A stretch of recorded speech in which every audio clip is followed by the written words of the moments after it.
ఎప్పుడు విజయదేవర కూడా కామన్ భయ ట్రోలింగ్ తెచ్చుకోవడం సినిమా లాస్ట్ కూర్చొని ఫ్లాప్ చేయడం ఐరనే ఉంచాలి డైలాగ్ ఏంటంటే జబర్దస్త్ వర్కౌట్ అయ్యేది కానీ బయట గలీజ్ ఉంది దాంట్లో ఫ్యామిలీ స్టార్ ఎలా ఉంది ఏముంది భయ రేషన్ బియ్యం కోసం ఉరకడం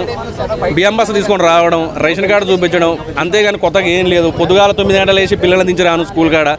ఏముంది భయ నాకు చూసాను గొప్పగా అనుకుంటుంది కానీ ఉందా నేను విజువల్స్ బాగున్నాయా లేకుండా పెద్ద పెద్ద గ్రాఫిక్స్ పెట్టి వండర్ పెట్టి బ్యాక్గ్రౌండ్ మొత్తం లాజికల్ పెట్టి తీసారా ఏం లేదు కొత్తగా ఏం లేదు అంతా పాత చాలా ఏంటి డైలాగ్ ఎలా ఉంది ఐరనే ఉంచాలి డైలాగ్ ఏంటంటే జబర్దస్త్ వర్కౌట్ అయ్యేది కానీ బయట గలీజ్ ఉంది దాని ఎప్పుడు విజయదేవర కూడా కామన్ భయ ట్రోలింగ్ తెచ్చుకోవడం సినిమా లాస్ట్ కూర్చొని ఫ్లాప్ చేయడం అది ఎంతో గొప్పగా ఎలివేషన్ ఇస్తారు తప్పి 6 ప్యాక్ ఏముండదు లాస్ట్ మొత్తం ఫ్లాప్ అయ్యింది సినిమా అంతకు మించి ఏముండదు ఆ ఫ్యామిలీ స్టార్స్ కూడా అట్నే ఐరనే ఉంచాలా ఏంటి భయ డైలాగు ఐరనే ఉంచాలా ఏంటి ఫ్యామిలీ సబ్జెక్ట్ తో వచ్చాడు కదా బ్రో అయినా హిట్ భయ్యా ఫ్యామిలీ సబ్జెక్ట్ చూసుకుంటే మంచి వెంకటేష్ గారు ఫ్యామిలీ సబ్జెక్ట్ ఆస్కార్ అయ్యాలి వెంకటేష్ గారికి